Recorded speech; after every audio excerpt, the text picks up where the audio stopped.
তোমাদের দাদা আজকে বাজার থেকে বোয়াল মাছ এনেছে, তো বোয়াল মাছ বানাবো। আর বোয়াল মাছে দেবো আলু, আলু দিয়ে বোয়াল মাছ বানাবো।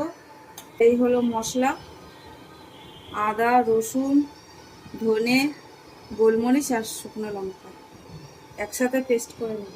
মাছটা ভাজার জন্য কড়াই বসিয়ে দিই, গ্যাস ঢেলে দিলাম, কড়াই বসিয়ে দেবো। মাছ ভাজার জন্য তেল দিয়ে দিলাম কড়াইতে।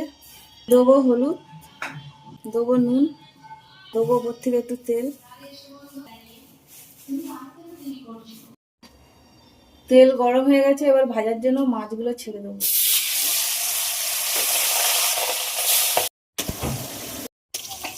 মাছগুলো সব ভাজা হয়ে গেছে, এবার উঠিয়ে নেব। মাছগুলো সব ভালো করে ভেজে নিয়েছি। ফোড়নে দেবো জিরে, পেঁয়াজটা দিয়ে দেবো। এর আগের দিন আমি বোয়াল মাছ করেছিলাম কিন্তু আদা জিরে বাটা দিই, আজকের আমি পেঁয়াজ দিয়ে বানাচ্ছি। সাথে আলুটাও দিয়ে দেবো, একসাথে ভাজা হবে।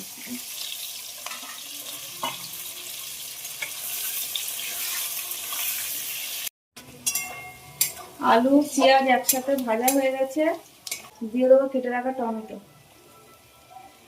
দেবো নুন,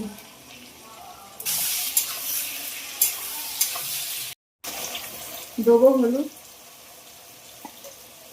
কেটে রাখা আদা, রসুন, গোলমরিচ, ধনে দিয়ে দেবো।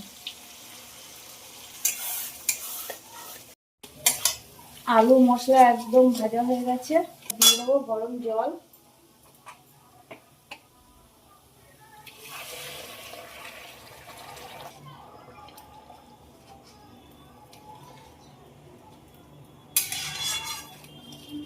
ফোটার জন্য ঢাকা দিয়ে দেবো। ঝোল ফুটে গেছে, এবার ভেজে রাখা মাছগুলোও দিয়ে দেবো।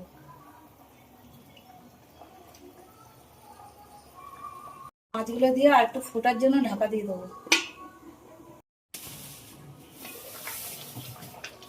মাছের ঝোল কিন্তু একদম হয়ে গেছে, একটু ধনে পাতা দিয়ে দেবো।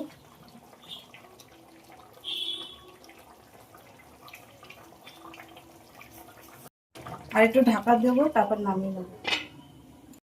তো দেখো আমার বোয়াল মাছের ঝোল কিন্তু একদম হয়ে গেছে। তো আমার ভিডিওটা তোমাদের ভালো লাগে, লাইক করো, কমেন্ট করো, শেয়ার করো। আর তোমরা সবাই ভালো থাকবে, সুস্থ থাকবে। টাটা।